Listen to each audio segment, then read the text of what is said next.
경남 거제시에서 흉기를 휘둘러 전처회사 사장을 숨지게 한 혐의를 받는 40대 남성이 고층 아파트 옥상으로 달아나 경찰과 밤새 대치하다 투신해 숨졌습니다. 윤석열 검찰총장 후보자는 국회 인사청문회에서 검찰의 직접 수사는 점차 폐지하는 게 옳지만 경찰에 대한 수사 지휘는 필요하다는 입장을 밝혔습니다. 수사 지휘권 폐지를 골자로 하는 정부의 안과는 시각 차이가 있어 논란이 예상됩니다. 문재인 대통령이 일본의 수출 규제 조치 이후 처음으로 직접 입장을 밝히고 일본의 조치 철회를 촉구했습니다. 특히 실제로 피해가 생길 경우 필요한 대응을 할 수밖에 없다고 경고하면서 이번 사태를 한일 무역 수지 적자 개선 계기로 삼겠다고 말했습니다. 국회 내 충돌 당시 바른미래당 최이배 의원을 감금한 혐의를 받는 자유한국당 의원 4명에 대해서 경찰이 거듭 출석 요구를 할 방침입니다. 하지만 한국당은 이번에도 야당 탄압이라며 소환에 응하지 않기로 했습니다. 집값이 다시 들썩이자 정부가 민간 택지에 짓는 아파트에도 분양가 상한제 도입을 검토하고 있습니다. 분양가를 낮춰 전반적인 집값을 안정시키겠다는 건데 부작용 우려도 만만치 않습니다. 자율형 사립고등학교 가운데 서울 13곳, 인천 1곳의 평가 결과가 오늘 발표됩니다. 평가 점수가 70점을 넘지 못한 학교는 일반고로 전환되는데 서울에선 적어도 2곳은 미달할 것이란 관측이 나옵니다. 대상 학교와 학부모들은 지정 취소 결정이 내려질 경우 집단 대응할 것임을 예고했습니다. 윤석열 검찰총장 후보자 인사청문회가 오늘 새벽까지 진행됐는데요. 내용 자세히 살펴보겠습니다. 윤석열 후보자는 국회에서 패스트트랙 안건으로 지정된 검찰개혁 관련 법안을 반대할 생각이 없다는 입장을 밝혔습니다. 윤 후보자는 검경 수사권 조정과 관련해 검찰이 국회에 제출된 법안에 대해 틀린 것이라는 식으로 폄훼한다거나 저항할 생각은 없다고 말했습니다. 다만 형사사법 실무자이자 전문가로서 좋은 법이 나올 수 있도록 충분히 의견을 개진하고 국회에 부담을 주지 않겠다고 덧붙였습니다. 윤 후보자는 고위공직자 범죄수사처 신설안에 대해서도 부패에 대응하는 국가 역량이 커지는 방향이라면 충분히 동의한다며 반대하지 않는다는 입장을 밝혔습니다. 윤석열 후보자와 양정철 민주연구원장이 관련된 언론 보도에 대해서는 윤 후보자는 시점의 차이는 있지만 올해 2월쯤 만났고 총선 출마를 권유받았지만 거절했다고 밝혔습니다. 야당 의원들은 검찰의 정치적 독립성과 중립성이 훼손됐다는 의심을 지울 수 없다고 질타했습니다. 직접 들어보시죠. 총선 인재 영입 과정에서 인연을 맺었다라고 양정철 원장은 말씀하시는데 맞습니다. 저는 뭐 정치의 소질도 없고 정치할 생각은 없다 그렇게 얘기를 했고 양정철 씨 만난 거 저는 매우 부적절하고 검찰의 정치적 중립성 완전 전 물 건너갔다고 생각합니다. 제가 그분을 만난 거는 다 그분이 야인이던 시절이고요. 그리고 뭐 좀 한번 출마를 하라는 얘기를 간곡하게 했는데 저는 이제 그걸 거절을 했고 총장으로 취임을 한다면은 글쎄 저는 그렇다면은 우리 여야 의원님들도 좀 기회 될 때마다 자주 뵙고 또 좀 말씀도 듣고 이렇게 하려고 하는데 하여튼 많이 좀 유의하고 부적절한 것은 조심을 하겠습니다. 윤 후보자는 자유한국당의 전신인 한나라당 시절에도 영입 제안을 받았다고 밝혔습니다. 여야 양쪽으로부터 출마 권유를 받은 사실을 인정한 겁니다. 직접 들어보겠습니다. 제가 알고 있기로는 지금 한국당에서도 윤석열 총장 후보자를 욕심내 가지고 접촉해서 출마해달라 했는데 사실 있죠? 뭐 지금 한국당은 아니고 과거에 저 한나라당 시절에 그런 적이 좀 또 한국당에서도 영입하려고 했는데 아무튼 정치의 뜻이 없어서 다 거절한 건 사실 아니에요. 그렇습니다. 문재인 정부 적폐청산의 아이콘이라며 이번 인사청문회를 잔뜩 벼르던 야당이었지만 이렇다 할 한방은 없었습니다. 시작 전부터 자료 제출과 청문위원 자격을 두고 힘을 뺐고 고성과 엉뚱한 질문만 쏟아냈다는 비판이 나오고 있습니다. 조은지 기자입니다. 윤석열 후보자 인사청문회에 저격수로 투입된 검찰 출신 자유한국당 김진태 의원. 양정철 민주연구원장을 왜 만났는지를 따지며 다소 황당한 주장을 합니다. 금년 6월 달에 정치자금법 위반으로 우리 당에서 양정철을 고발한 사실은 알고 있어요? 금년 6월에요. 네. 그건 뭐 그 전이었으니까. 곧 피의자가 될 사람을 몇 달 전에 만나서 대화를 한 것은 적절한 겁니까? 아니 제가 나중에 고발이 들어올지는 제가 당시는 알 수가 없고 6월에 고발된 사람을 올해 초 만난 게 적절했느냐는 엉뚱 질문을 한 겁니다. 문재인 정부의 아이콘이라며 청문회를 벼르던 야당 의원의 발언, 이 말은 예언 같았습니다. 검증 봉쇄, 수치인 불명 청문회로 역사의 길이 남을 것입니다. 한방 없는 청문회, 맹탕 청문회로 질타를 하면서 자료 제출을 놓고 초반부터 불붙은 여야는 인사청문위원 자격 시비를 놓고 폭발했습니다. 기소 여부 결정권을 가진 검찰총장 인사청문회입니다. 과연 적절한가? 민주당은 혐의가 다르다고 선을 긋고 한국당은 웃기는 논리라고 쏘아붙였습니다. 국회 선진화법 위반으로 고발되셨지만은 우리 더불어민주당은 단순 폭력으로만 고발되어 있다는 점 말씀드리겠습니다. 야, 뭐 묻은 뭐가 뭐 묻은 뭐 나무란다고 참. 검찰총장 후보자 감싸기 윤석열 짝사랑이 정말 눈물이 겨워서 두 눈 뜨고 볼 수가 없습니다. 후보자가 아닌 증인에 대한 다소 고압적인 질의도 눈살을 찌푸리게 했습니다. 아니 장 팀장님이 만약에 수사하면 그렇게 하냐고요. 대한민국 경찰은 그렇게 합니까? 아니 그렇게 안 합니다. 내 친구 형이니까 봐줘요? 볼썽 사나운 입씨름과 아슬아슬 인신 공격에 주인공인 윤석열 검찰청장 후보자는 자주 옅은 미소를 지어 보였고 전운이 감돌던 인사청문회는 이렇다 할 한방 없이 싱겁게 마무리됐습니다. YTN 조은지입니다. 다음 소식입니다. 문재인 대통령이 일본의 수출 규제 조치 이후 처음으로 대통령으로서 입장을 밝혔습니다. 문 대통령은 우리 기업에 피해가 발생하면 우리도 대응에 나설 수밖에 없다고 경고했는데요. 문 대통령의 발언을 듣겠습니다.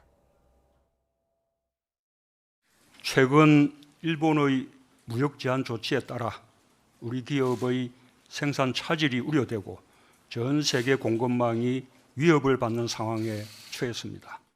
전례 없는 비상황 상황에 무엇보다 중요한 것은 정부와 경제계가 긴밀하게 소통하고 협력하는 것입니다. 상황의 진전에 따라서는 민관이 함께하는 비상대응 체제 구축도 검토해야 합니다. 대응과 맞대응의 악순환은 양국 모두에게 결코 바람직하지 않습니다. 그러나 한국의 기업들에게 피해가 실제적으로 발생할 경우 우리 정부로서도 필요한 대응을 하지 않을 수 없을 것입니다. 저는 그렇게 되기를 바라지 않습니다. 일본 측의 조치 철회와 양국 간의 성의 있는 협의를 촉구합니다. 정부는 기업과 함께 기업의 피해를 최소화하는 단계적인 대응과 처방을 빈틈없이 마련하겠습니다. 한편으로 중장기적 안목으로 수십 년간 누적되어 온 우리 경제의 구조적 문제를 해결하는 계기로 삼겠습니다. 또한 한일 양국 간 무역 관계도 더욱 호혜적이고 균형 있게 발전시켜 심각한 무역 수지 적자를 개선해 나가겠습니다. 일본 언론들은 어제 이와 같은 문재인 대통령의 발언을 주요 뉴스로 보도했습니다. 교도통신은 일본 정부가 수출 규제 철회 요구에 응하지는 않을 방침이라고 전했습니다. 박상남 기자가 보도합니다. 교도통신은 어제 한국 대통령이 규제 철회 요구, 실제 피해 나오면 필요한 대응이라는 제목의 서울발 기사로 문 대통령의 발언 내용을 다뤘습니다. 이 통신은 문 대통령이 청와대 회의에서 반도체 소재에 대한 일본 정부의 수출 규제 문제를 언급하면서 일본의 규제 철회와 양국 간 성의 있는 협의를 요구했다고 전했습니다. 또 일본 정부가 한국에 대한 수출 규제를 강화한 이후 문 대통령이 입장을 밝힌 것은 처음이라며 국가 정상이 직접 사태 해결에 나서는 이례적 국면이 전개됐다고 분석했습니다. 교도통신은 그러나 한일 정상이 오랫동안 회담을 열지 않은 상황이어서 문 대통령의 입장 표명에 따라 수습 국면으로 전환될지는 불투명하다고 전망했습니다. 이어 문 대통령이 한국 기업에 손해가 발생할 경우 구체적으로 어떤 대응을 생각하는지는 언급하지 않았다고 보도했습니다.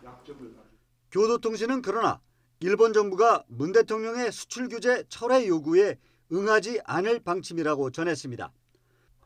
교도는 참의원 선거 후에도 아베 총리가 태도를 누그러뜨리는 일은 없을 것이라는 외교소식통의 말을 근거로 일본 정부는 한국 정부가 조속히 강제징용자 문제의 해결책을 내놓도록 압력을 계속 가할 것이라고 전했습니다.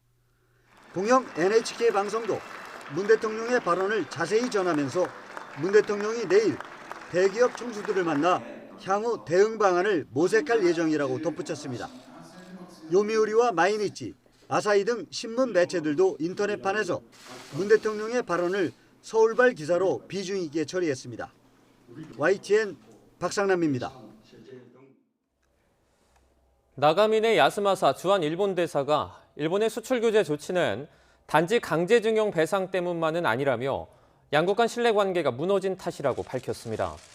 국회 외교통일위원장인 자유한국당 윤상현 의원은 국회에서 나가미네 대사와의 면담 직후 이같이 전했습니다.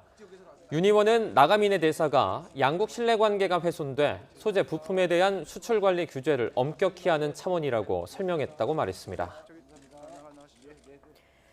여야는 일본 정부의 수출 규제와 관련해서 방일단을 파견하기로 합의했습니다. 한민수 국회대변인은 문희상 국회의장 주재로 열린 여야 3당 교섭단체 원내대표 회동에서 의장이 초당적 국회 방일단을 제안했고 원내대표들은 이견 없이 이번 달 안에 보내기로 했다고 밝혔습니다. 국회의 패스트트랙 충돌 당시 체입의 의원을 감금한 혐의를 받는 자유한국당 의원 4명에 대해 경찰이 두 번째 출석 요구를 할 방침입니다. 하지만 자유한국당은 이번에도 야당 탄압이라며 소환에 응하지 않기로 했습니다. 김우준 기자입니다. 지난 4월 말 자유한국당 의원들이 체입의 의원실을 점거했습니다. 사법개혁 특위 간사로 지명된 체 의원이 패스트트랙 안건을 처리하지 못하게 막은 겁니다. 감금 상태라 법안 논의도 안 되고 또한 회의 소집도 어려워지는 상황입니다. 필요하다면 진짜 여기 창문을 뜯어서라도 나가야 되는 거 아닌가 싶습니다. 시민단체 등은 엄영수, 여상규, 정가윤, 이양수 의원 등 4명을 특수감금 혐의로 고발했습니다. 사건을 접수한 경찰은 의원들에게 지난 4일까지 출석할 것을 1차 통보했지만 거부당했습니다. 이에 대해 이용표 서울지방경찰청장은 기자간담회에서 조만간 두 번째 출석 요구서를 보낼 예정이라고 밝혔습니다. 하지만 자유한국당의 부름 방침은 변함이 없습니다. 자유한국당 의원의 소환만을 계속해서 촉구하고 있습니다. 결국 이러한 부분은 자유한국당에 대한 압박으로 보여집니다. 이 국회 정상화 과정에 찬물을 끼얹지 않도록 수사에 분명히 순서가 있습니다. 경찰은 의원들의 계속 출석 요구에 불응하면 절차대로 진행할 수밖에 없다는 입장입니다. 통상적인 경우 정당한 이유 없이 세 번째 출석 요구까지 불응하면 경찰은 체포영장을 신청합니다. 영장이 발부되면 바로 집행이 가능하지만 국회 회기 중이라면 체포동의안이 본회의에서 처리돼야 합니다. 의원들은 불체포 특권이 있기 때문입니다. 더구나 이번 사건은 100명이 넘는 여야 의원들이 고소 고발된 데다 내년 총선도 앞두고 있어서 정치적으로 민감한 사안인 만큼 경찰 수사는 쉽지 않을 것이란 전망이 우세합니다. YTN 김우준입니다. 북미 실무 협상 재개를 앞둔 가운데 북한의 핵 동결에 이어 핵 보유국으로 인정할 가능성이 잇따라 제기됐습니다. 미국의 비핵화 협상 목표가 후퇴하는 것 아니냐는 우려가 이어지고 있습니다. 워싱턴에서 김희준 특파원이 보도합니다. 미 현직 대통령 사상 처음으로 군사분계선을 넘었던 트럼프 대통령. 판문점 북미 정상회동은 미국이 북한을 핵 보유국으로 인정하게 되는 결과가 될지 모른다. 미국의 안보 전문가 제프리 루이스의 주장입니다. 그는 트럼프 정부는 공식 인정하지 않겠지만 대통령이 북한의 핵을 걱정하지 않고 사랑하게 됐다는 인식을 피하기 어렵다고 꼬집었습니다. 뉴욕타임즈는 트럼프 정부가 북한의 핵 폐기가 아닌 동결을 검토하고 있다고 전한 바 있습니다. 이 같은 핵 동결론에 이어 핵 보유 인정론까지 제기된 겁니다. 미국이 최종적이고 완전히 검증된 북한 비핵화 목표를 하향 조정하는 것 아니냐는 우려입니다. 앞서 비건 대북정책 특별대표는 북한이 협상하는 동안 대량 살상 무기를 동결하길 원한다고 말한 것으로 전해지며 동결론에 무게가 실리기도 했습니다. 대북 초강경파 볼턴 국가안보보좌관의 교체를 거론하는 목소리도 나왔습니다. 후임자로 비건 대표 등이 하마평에 올랐습니다. 이런 가운데 유럽 방문에 나선 비건 대표는 북대서양조약기구 나토에서 북핵 문제를 브리핑하고 이도훈 한반도 평화교섭 본부장과도 회동합니다. 미국의 입장이 유연해졌다는 평가와 일부 우려 속에 북미 실무 접촉을 진전시키기 위한 미국의 상응 조치를 놓고 어떤 조율이 이뤄질지 관심이 쏠립니다. 워싱턴에서 YTN 김유진입니다. 부모의 전철을 따라 월북한 최인국 씨는 우리 정부의 승인을 받지 않고 입북했습니다.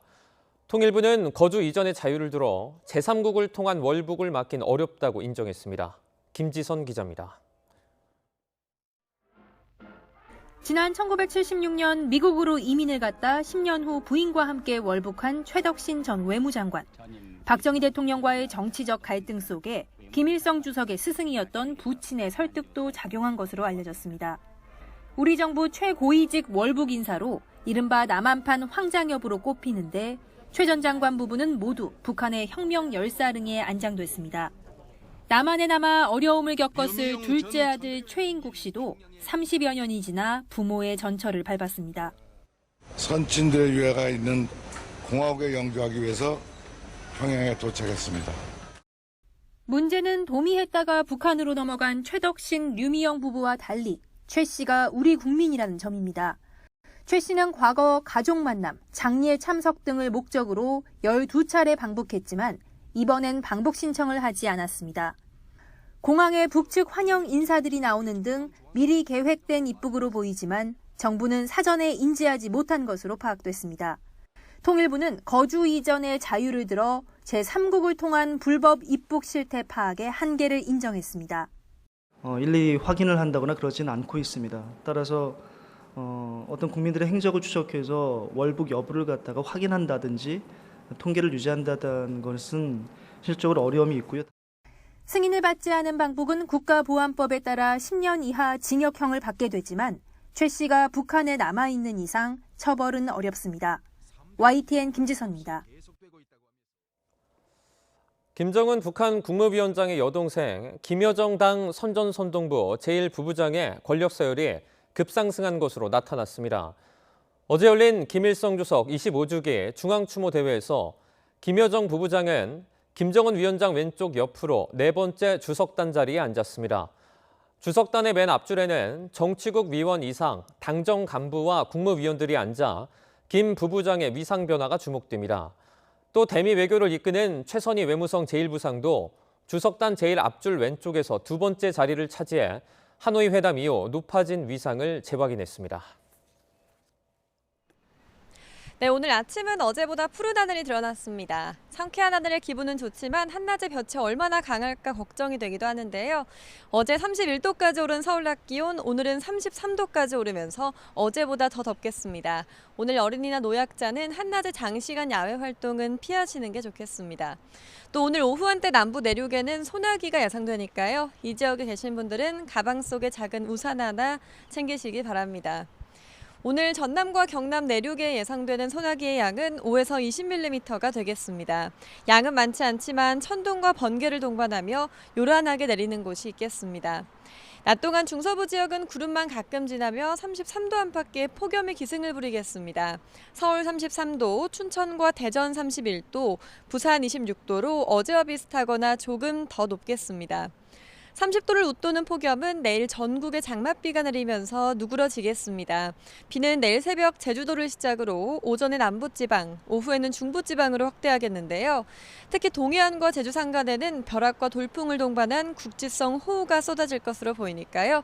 주변 시설물 점검 철저히 해주시기 바랍니다. 오늘 동해안을 제외한 전국 대부분 지역의 자외선 지수가 무척 높게 치솟겠습니다.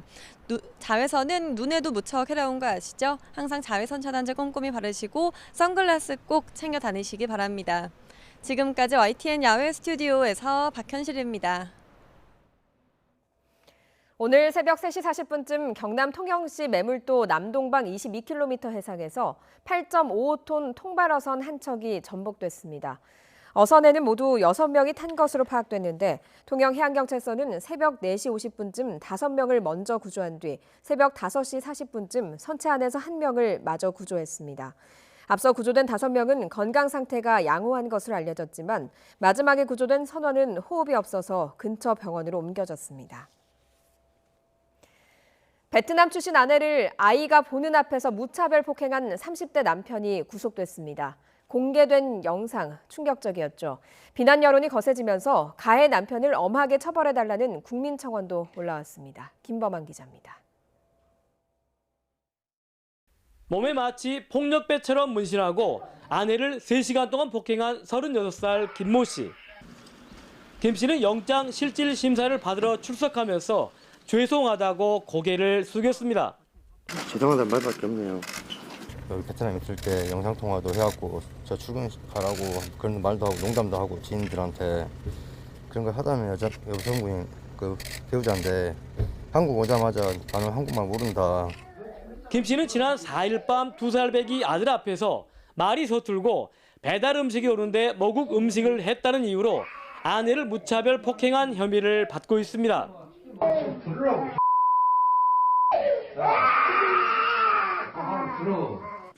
김 씨는 또 말을 듣지 않는다며 아들도 때린 것으로 드러났습니다. 법원은 도주 우려가 있다며 김 씨의 구속영장을 발부했습니다. 다 잘못했다고 인정을 했고요. 그다음 이제 다른 부분 본인의 억울한 부분 이제 그 전에 가정이 해체되고 지금 이 사람과 다시 새로운 삶을 시작하게 된 계기에 대해서 얘기를 하면서 이제 그런 부분을 좀 호소를 했습니다. 피해 여성이 몰래 찍은 폭행 장면이 사회 관계망 서비스에 퍼지면서 이주 여성의 모국인 베트남에서 비난 여론이 거세지기도 했습니다. 외국인 여성과 결혼할 때 필요한 것은 혼인과 건강, 범죄 경력 그리고 직업 증명 4가지뿐입니다. 출입국 관리사무소에서 고작 4시간 교육만 받으면 외국인 여성과 결혼할 수 있는 자격이 주어지는 것도 문제입니다. 나이도 젊지만 온몸에 문신이 있어요.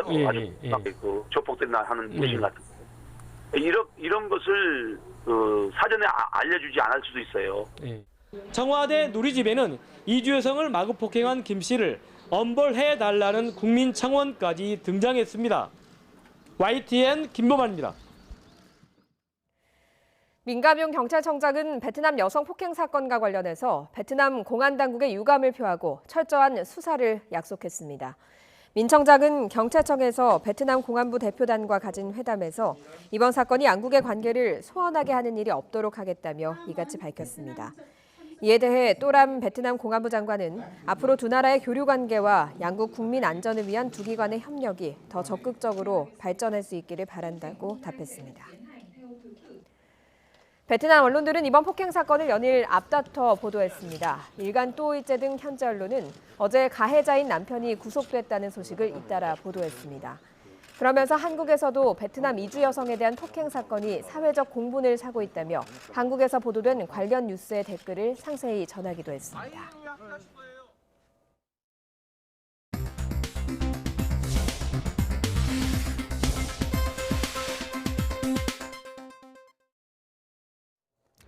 이 시각 보도국입니다.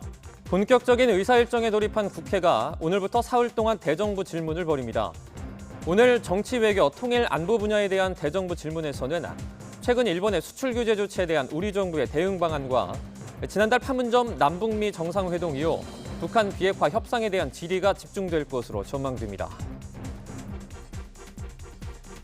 국회 사무처는 오늘 오후 국회의원회관에서 국회 공직자윤리위원회를 소집해 회의를 진행할 예정입니다.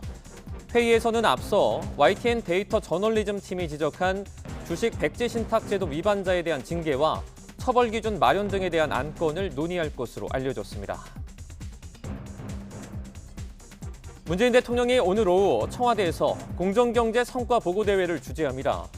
문 대통령은 공공기관의 공정거래 문화 확산과 함께 하도급 가맹사업 등 취약 분야의 공정거래 확대를 통해 국민이 체감할 수 있는 성과를 만들어달라고 당부할 것으로 보입니다. 김학의 전 법무부 차관 사건에 연루된 건설업자 윤중천 씨가 오늘 첫 재판을 받습니다. 서울중앙지방법원은 오늘 오전 10시 50분 강간치상 등의 혐의로 기소된 윤 씨에 대해 첫 공판기일을 진행합니다. 지금까지 이 시각 보도국이었습니다.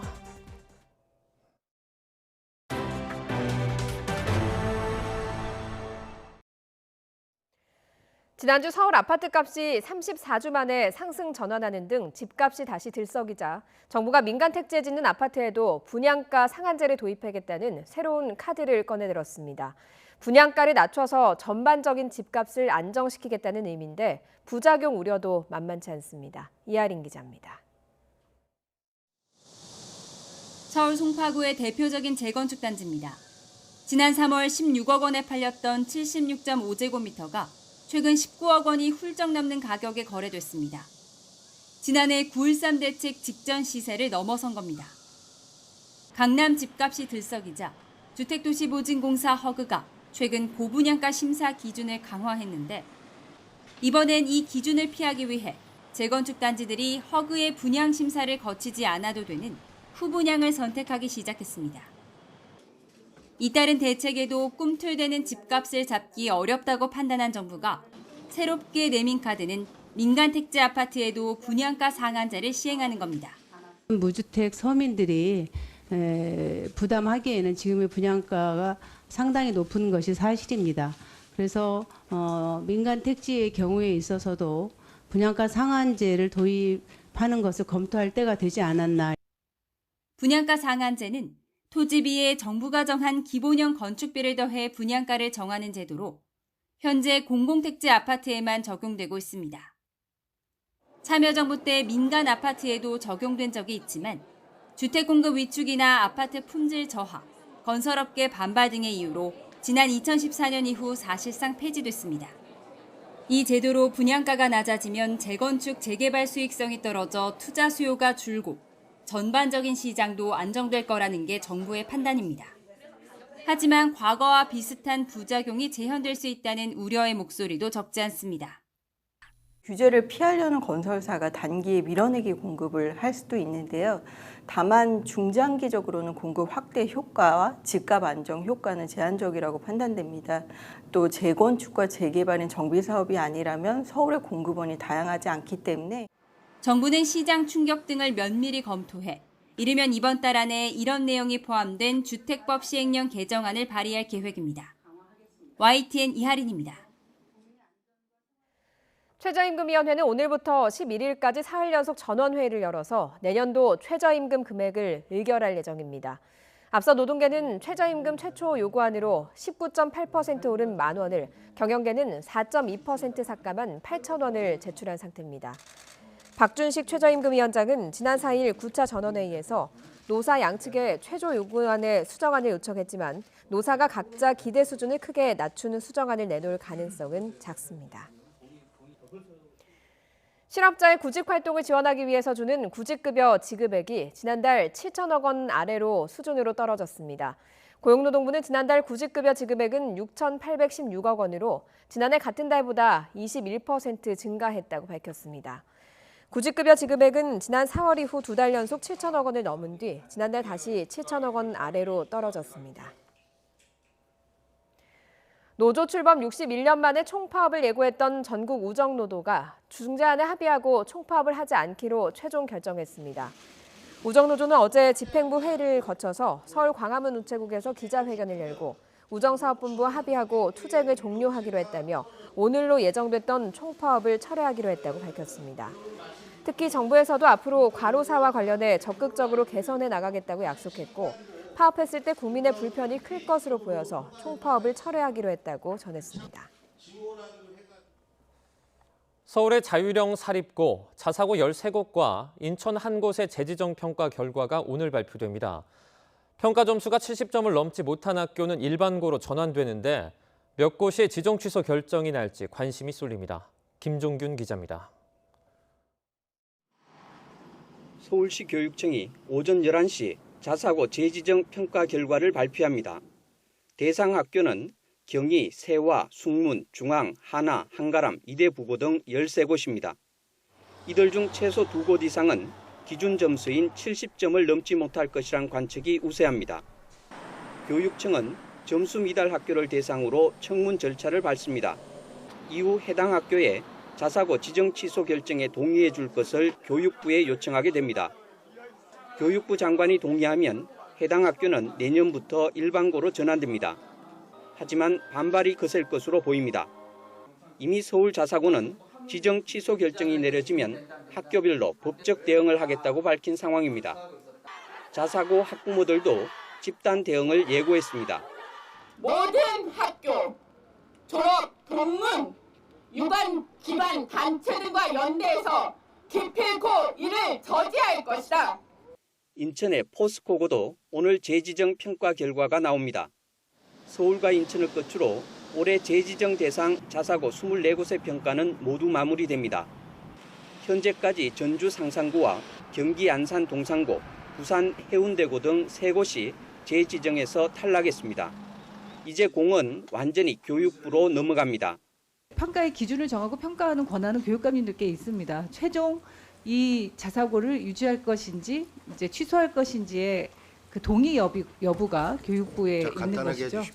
교육부는 혼란을 막기 위해 최대한 빨리 자사고 재지정 취소 동의 여부를 결정한다는 방침입니다.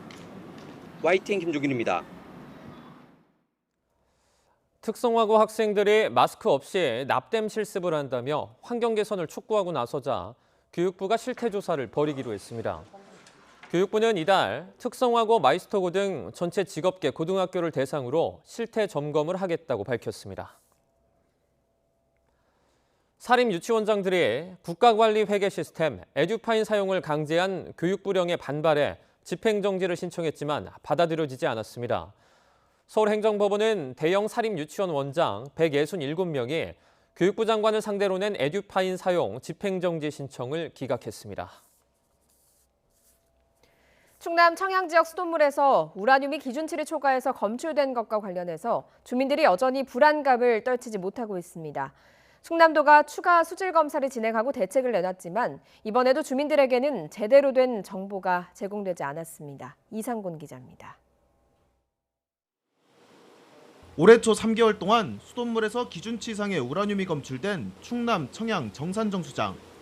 지난 5일 실시한 수질 검사 결과 원수인 지하수관정 한 곳에서 또다시 우라늄이 기준치를 초과해 검출됐습니다. 그 부분도 교체를 저희들이 요구를 했습니다. 어떤 데에서는 오버가 되고 어떤 데는 기준치 이하가 나오고. 하지만 마을 주민들에게는 이 같은 사실을 숨겼습니다. 지하수 관정이 여러 개라 원수에 든 우라늄이 이석돼 수돗물 수질에서는 적합 판정을 받았다고 공지한 겁니다. 그렇다 보니 주민들은 여전히 불안감을 호소합니다. 사람이 마음이 한같지들 않죠. 이게 어떻게 됐나. 이게 또 이거 먹어도 괜찮은가. 시쳐도 괜찮은가. 그 생각은 나죠. 그리고 여태까지 속인 게 여태 속았는데 그 지금 적합할 수가 있습니까? 인근 학교도 아이들에게 아직 생수를 먹이고 있습니다. 학생들이 사용하던 급수대입니다. 추가 수질 검사 결과 먹는 물 기준에 적합한 것으로 확인됐지만 여전히 사용이 금지된 상태입니다. 학교 측은 공식적으로 수질 검사서를 받지 못해 수돗물 사용 여부를 결정하지 못하고 있다고 설명했습니다. 충남도가 주민 건강검진과 수질 검사 제도 개선 등 대책을 발표했지만 현장에서는 크게 와닿지 않는 모습입니다. 보건환경연구원과 협조하면 지금 청양군에 저러한 분이 나왔습니다 라고 저희들한테 오면 저희들이 청양군 이거 해라 이런 식으로 크로스 체킹을 하겠다는 그런 말씀입니다. 대청댐물을 청양 지역에 공급하는 사업도 내년 상반기로 앞당기기로 한 가운데 우라늄 수돗물 사태에 대한 주민 불안감은 좀처럼 해소되지 않고 있습니다. YTN 이상곤입니다. 이른바 우라늄 수돗물을 마신 충남 청양군 주민들에 대한 건강검진은 오늘부터 시작됩니다. 충남도는 우라늄이 기준치를 초과해 검출된 정산 정수장에 대해서 수시로 수질 검사를 진행하고 오늘부터 주민 2,900여 명을 대상으로 건강검진을 진행한다고 밝혔습니다. 요즘 간편해서 인기 있는 무선 물걸레 청소기가 성능과 소음 등에서 차이가 있는 것으로 나타났습니다. 먼지 등을 닦기에는 좋지만 찌든 때를 없애려면 20번 넘게 왕복해야 하는 제품도 있었습니다. 신윤정 기자가 보도합니다. 주로 10만 원대에 판매되는 무선 물걸레 청소기. 몸을 숙여 손걸레질할 필요 없고 선이 없는 만큼 이동이 쉬워 찾는 사람이 늘고 있습니다. 작동 방식에 따라 직사각형의 패드가 앞뒤로 움직이는 왕복식과 원형 패드가 360도 도는 회전식으로 나뉘고 부가 기능도 다양합니다. 물통이 들어가서 물 분사도 함께 되는 물걸레 청소기, 그리고 진공 청소도 같이 하실 수 있는 물걸레 청소기, 마지막으로 유선으로 스팀까지. 한국소비자원이 소비자 선호도가 높은 8개 업체의 제품을 조사한 결과 바닥의 오염원을 얼마나 빨리 제거하느냐로 따져본 청소 성능에서 제품마다 차이가 났습니다. 커피와 수성펜 등 약한 오염 물질 제거 성능은 모두 우수했지만 찌든 때를 닦아내는 실험에서는 3개 제품이 평균 22회 왕복으로 나타나 상대적으로 오래 걸렸습니다. 작동 중 발생하는 소음은 직사각형 패드를 쓴 왕복식 제품이 상대적으로 컸지만 한 번 충전해서 사용 가능한 시간은 왕복식이 원형 패드 회전식보다 최대 3.5배 길었습니다.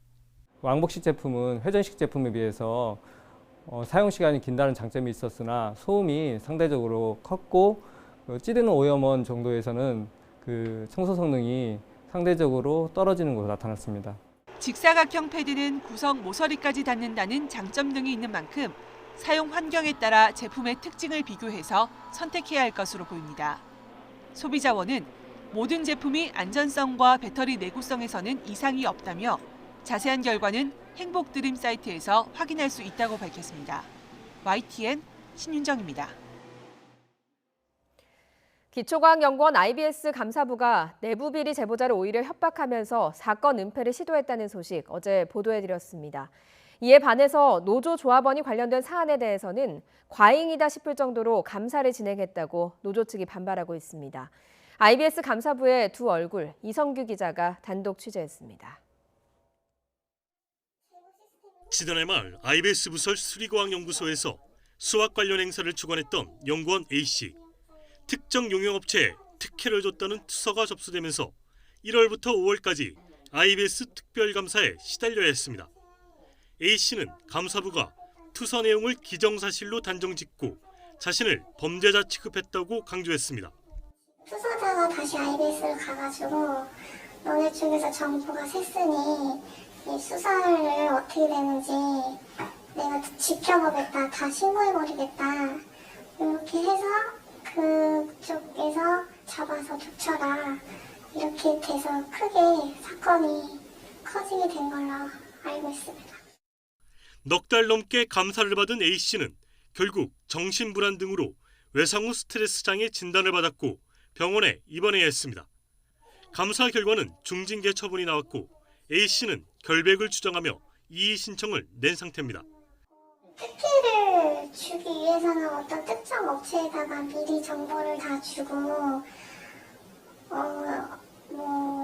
각종 제안서나 저희가 요구하는 사항들을 그 특정 업체에다가 제시를 해가지고 사실 몰래 뒤로 그렇게 운영을 했어야 됐었는데 저는 그렇게 몰래 뒤로 그런 제안서를 준 적도 없고. 이에 대해 수리원 노조는 A씨가 노조원이라는 이유로 과잉 감사를 받았다고 주장하고 있습니다. A씨의 비리를 제보했던 B씨도 금품 수수 의혹을 받았지만 공익 제보자로 분류돼 감사가 보류된 것과는 대조적입니다. 노조 측은 B씨가 비노조원이라서 사실상 IBS 감사부로부터 보호를 받은 것이라고 지적했습니다. 감사가 진행되는 과정이나 그다음에 그 감사 기간이 턱없이 이게 일상적인 그 사항들에 비해서 길거나 과도하다는 데 제가 문제가 있다고 보여지고요. 또 이와 관련된 다른 제보건들을 처리하는 감사부의 태도를 봤을 때 저희는 이것이 노동조합에 대한 적대적인 감정을 가지고 진행하는 감사라고 밖에. 이에 대해 IBS 감사부는 적합한 절차에 따른 조사였다고 반박했습니다. 수리원 노조는 이 건 이외에도 노조원에 대한 과잉 감사가 공공연하게 자행되고 있다고 폭로했습니다. 노조는 연구원에게 정신적 질환 등을 유발한 IBS 감사부서의 공개 사과와 책임자 처벌 등을 요구했습니다. YTN 사이언스 이성규입니다. 지하철에서 여성을 불법 촬영한 혐의를 받는 김성준 전 SBS 앵커가 피해자분과 가족분께 엎드려 사죄드린다며 머리를 숙였습니다. 김 전 앵커는 어제 일부 취재진에게 보낸 문자 메시지에서 먼저 저 때문에 씻을 수 없는 마음의 상처를 입으신 피해자분께 사죄드린다고 말했습니다. 또 그동안 자신을 믿고 응원해줬지만 이번 일로 실망에 빠진 분들께 진심으로 죄송하다고 전했습니다. 김 논설위원은 지난 3일 밤 11시 55분쯤 서울 영등포구청역에서 휴대전화로 20대 여성의 신체 일부를 몰래 촬영한 혐의로 경찰에 불구속 입건됐고 이후 SBS에 사표를 제출했습니다. 가수 겸 배우 아이유가 나의 아저씨 이후 1년여 만에 안방극장에 돌아옵니다.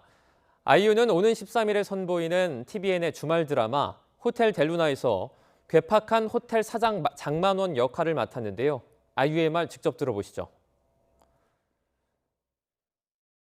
여자 캐릭터가 아주 강렬하고 강인하면서도 그 사연이 많은 그런 캐릭터였거든요. 그래서 좀 다양하게 캐릭터가 들어온다는 거에 대해서도 되게 감사했는데 세 분께서 저에게 보여주신 어떤 확신이 제 마음을 많이 움직였고 이전에 있던 이미지들을 버린다기보다는 그것들도 가지고 가면서 제가 또 안 보여드렸던 모습이나 또 끈덕지게 보여드렸던 그런 모습들도 다 좀 종합 선물 세트로 넣어보려고 고민을 많이 하고 저 감독님, 작가님들과도 좀 상의를 많이 했습니다.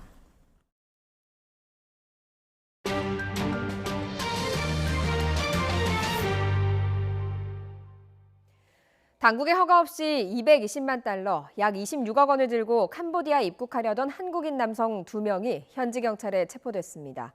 윤모 씨 등 한국인 2명은 현지 시간 7일 오후 6시 홍콩발 비행기로 캄보디아 북서부 시엠레아프 국제공항으로 입국하다가 짐에서 거액의 현금이 나와서 곧바로 붙잡혔습니다. 당국은 이들이 중국인의 부탁을 받고 캄보디아 수도 푸놈펜에 있는 모 호텔 카지노에서 돈 세탁을 하려고 했던 게 아닌가 의심하고 있는 것으로 전해졌습니다. 국제원자력기구가 이란이 핵합의에서 정한 상한을 넘겨서 우라늄을 농축했다고 확인했습니다. 펜스 부통령은 이란이 절대 핵무기를 갖지 못하도록 할 것이라며 최대한 압박을 지속할 것이라고 경고했습니다. 김영수 기자의 보도입니다. 이란 원자력청이 지난 2015년 7월 핵합의 때 약속한 우라늄 농축 농도 상한을 넘겼다고 밝혔습니다.